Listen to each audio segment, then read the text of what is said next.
Sonicware Lofi 12. It's a sample-based groovebox machine. It has a 12-bit sample mode, but the default is 16-bit, similar to the SB12, 1200, the MPC 60, and the 60 Make 2. Shut up! I paid like $239 for it. You big dummy! I use it basically to sample the sounds out of it. I like how the instruments sound coming out of it, especially when I put it in 12-bit mode.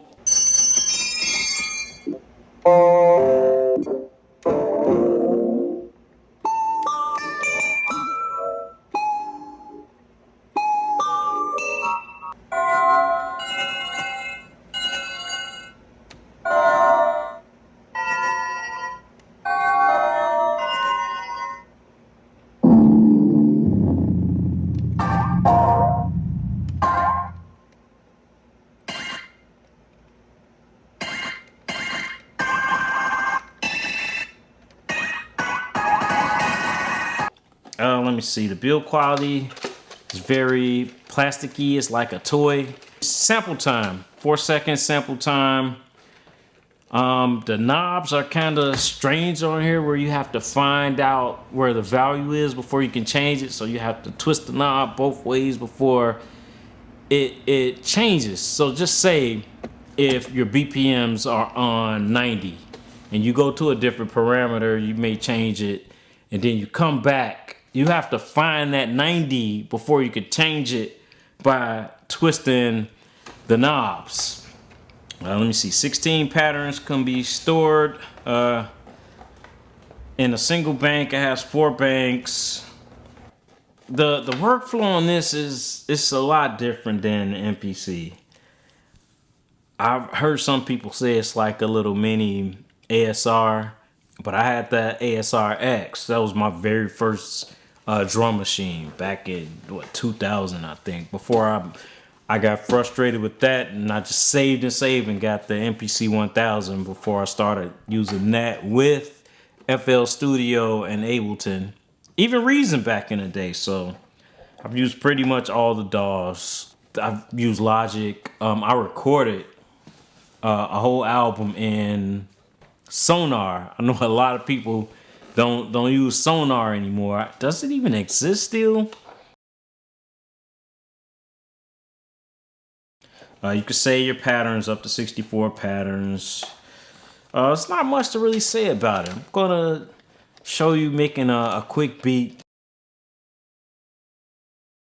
Got the bank and pattern, so trying to find an empty one. Let's see. Oh, got the metronome on. I think the metronome should only come on, or it should give you the option to only come on when the record button is pressed instead of have to go in every time and cutting it off. But got a kick, the usual kick that it starts off with when you turn it on. Let's go to user. I downloaded the new kits from the website, put them on here, version 2.1 firmware. Now let's use the auto chop for that, and we go to function mode, drums, and that'll spread it to the first 8.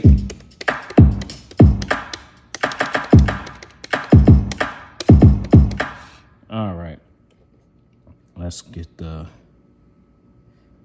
all right, let's record. I think it should be some type of feedback to tell you where you are on this. Like, I shouldn't have to go back and do all this stuff. And I know if you use it a lot, it'll automatically be there, but it's not the case. So let's change the drum loop to 2 bars. Find it again.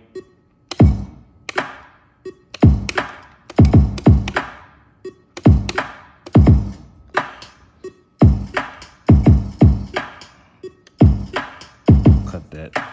Now that I got the beat, I don't need the metronome. Let's find a quick instrument to put in there.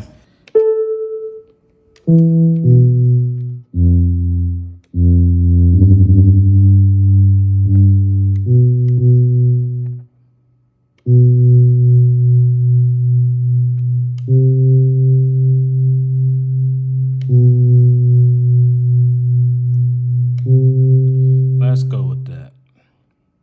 I'll cut the metronome off.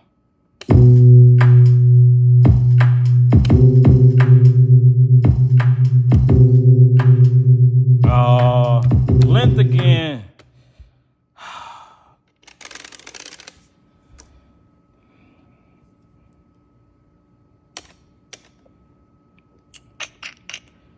I'm not cutting that metronome back on.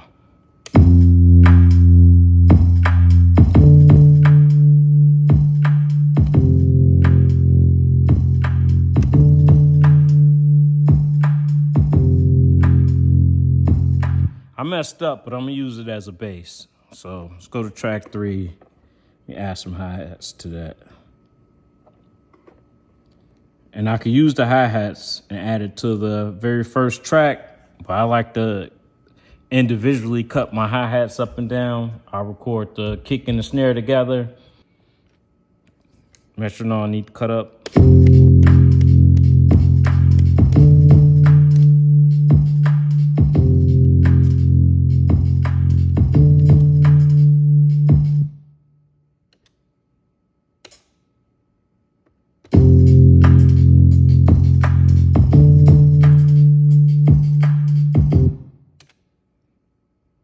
Go up. A little variation in the hi-hats. It was by mistake, but we'll make it work.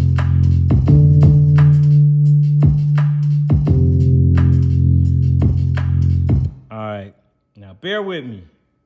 I need some variation on this. I'm gonna use that as one pattern, and I'm gonna try to copy that pattern to 310 and see how that work out for me.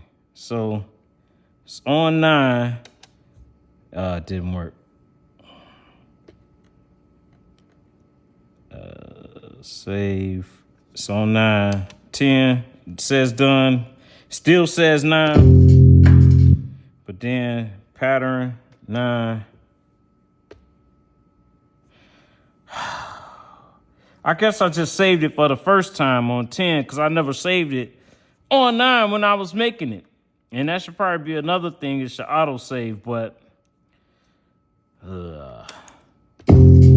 all right, so it's saved on 10. Now I'm trying to get it on 9. So pattern save 9. Done. And 10. All right, now track 4. Let me add something a little different to this. Let me some strings or something.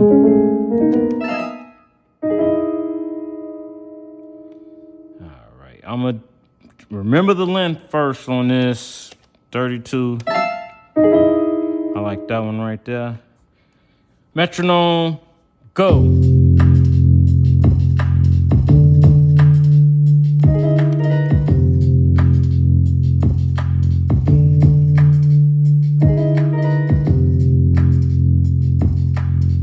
All right, I saved it again. I haven't figured out how to rename it, so now 9 and 10 gonna have the same name.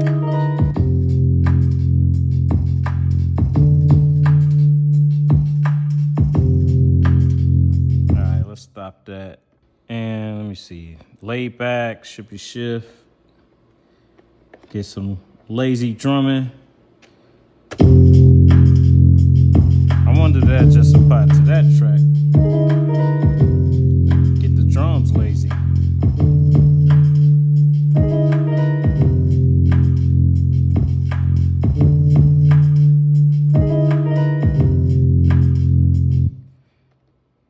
And 9, 10. And play.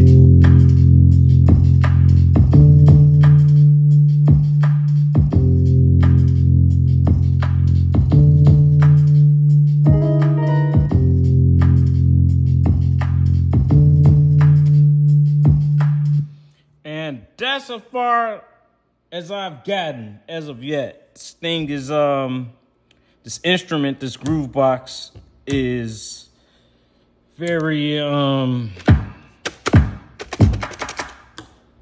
and I don't know, it's a frustrating little machine. Like, I'm sure some people who use this every day can go through it and make beats, bang them out real quick. With me, it's a lot of back and forth, a lot of per track changing instruments, a lot of just trying to remember, you know, how to do things. And I'm sure if I used it more, it would come a little easier over time. But getting used to the workflow on this is frustrating at times. Sometimes I just want to throw it out the window. Oh, hell no, man. No. Like it really gets to me, and I be like, I have a good beat, or I forget to sample it or record it into, FL Studio or an MPC, and then it's just lost.